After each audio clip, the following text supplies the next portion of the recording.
Good morning दोस्तों तारीख थी 2 जनवरी साल 2025। सुबह 9:30 यानी 9:30 के आसपास छत्तीसगढ़ के बस्तर जिले में रहने वाले चंद्राकर परिवार के बड़े बेटे युकेश जब अपने छोटे भाई मुकेश चंद्राकर को कॉल करते हैं तो उनका फोन स्विच ऑफ आ रहा था।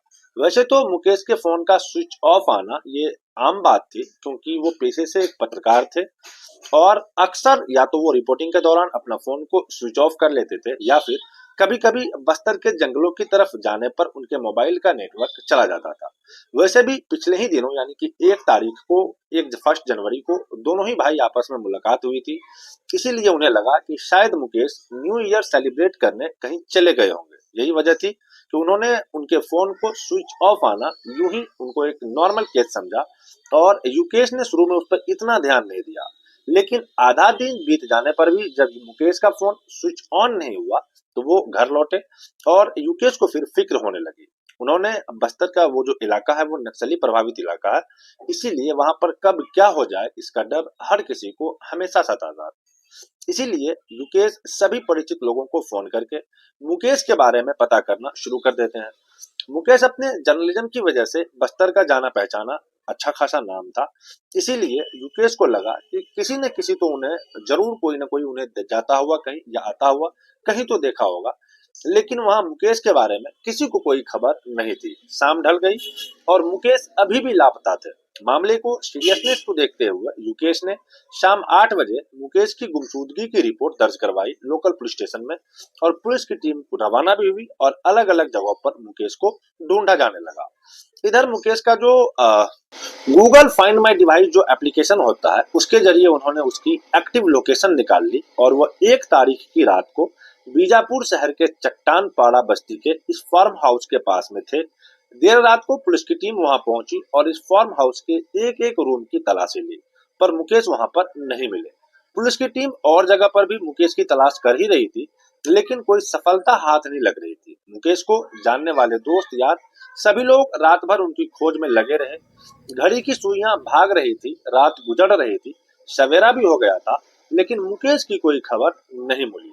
मुकेश के दिल में बढ़ती हुई बेचैनी जब बेकाबू हो गई तो उन्होंने मुकेश के यूट्यूब चैनल पर लाइव आकर के उन्होंने अपने भाई की मौजूदगी की, उनकी गुमशुदगी की कई गुहार लगाई और लोगों से उनकी मदद करने की अपील की। जो वहां पर सीसीटीवी फुटेज थे उनको भी चेक करने का मुकेश का कोई सुराग नहीं मिल रहा था।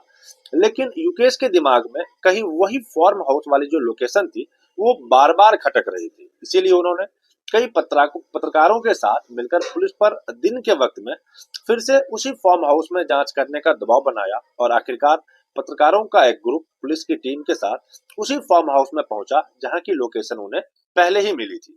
फार्म हाउस की दोबारा छानबीन शुरू हुई, लेकिन इस बार सभी को दिन की रोशनी में कुछ ऐसा दिख जाता है जो रात के अंधेरों में नजरों से बच गया था, और वो था फार्म हाउस का सेफ्टी टैंक। सेफ्टी टैंक एक अंडरग्राउंड वाटर टाइट टैंक होता है जो कि वेस्ट वाटर को ट्रीट करने के लिए बनाया जाता है। फार्म हाउस के इस सेफ्टी टैंक पर बनी स्लेब की ताजा सीमेंट देख करके सभी के दिमाग में अनहोनी की आशंका बैठ गई। मुकेश के साथ ही पत्रकारों ने पुलिस को स्लेब को फौरन तुड़वाने की अपील की और आखिरकार दोपहर 3 बजे पुलिस ने उस स्लेब को तुड़वाना शुरू किया। स्लेब टूटने के बाद जब सेफ्टी टैंक को खुलवाया गया तो वहां का मंजर देख सभी के होश उड़ गए। सभी के पैरों तले जमीन खिसक गई, क्योंकि उस सेफ्टी टैंक के अंदर मुकेश चंद्राकर की लाश दफन थी। बॉडी की कंडीशन बता रही थी कि मुकेश को किस कदर बेरहमी से उनकी हत्या की गई थी। वहां मौजूद किसी ने भी आज से पहले इतना भयानक मंजर नहीं देखा था। कत्ल इतना बेदर्दी से किया गया था कि पोस्टमार्टम करने वाले डॉक्टरों का कहना था कि उन्होंने अपने 15 साल के कैरियर में ऐसा केस आज तक नहीं देखा था। मुकेश का शरीर पानी में डूबे रहने की वजह से फूल गया था।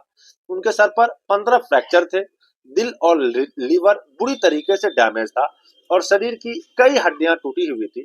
और उनके किडनी के बारे में बताया गया था कि उनकी किडनी 4 टुकड़ों में थी।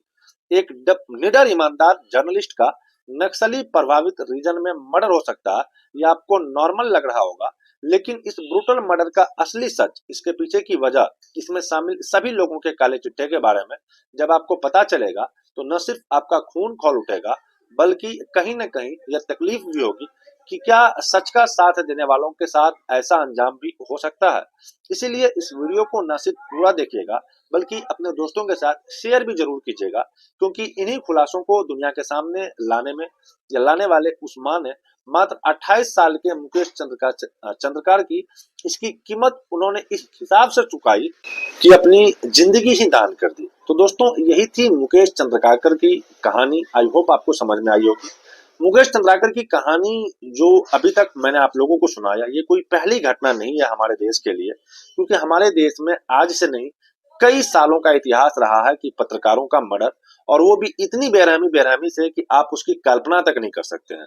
आई होप कहानी आपको समझ में आई होगी। कहानी अगर समझ में आई हो तो वीडियो को लाइक और अपने दोस्तों के साथ शेयर भी जरूर कीजिएगा। हम जल्दी मिलते हैं आपसे किसी और वीडियो में किसी नए फैक्ट के साथ। तब तक के लिए हमें अलविदा कीजिएगा। जय हिंद, वंदे मातरम।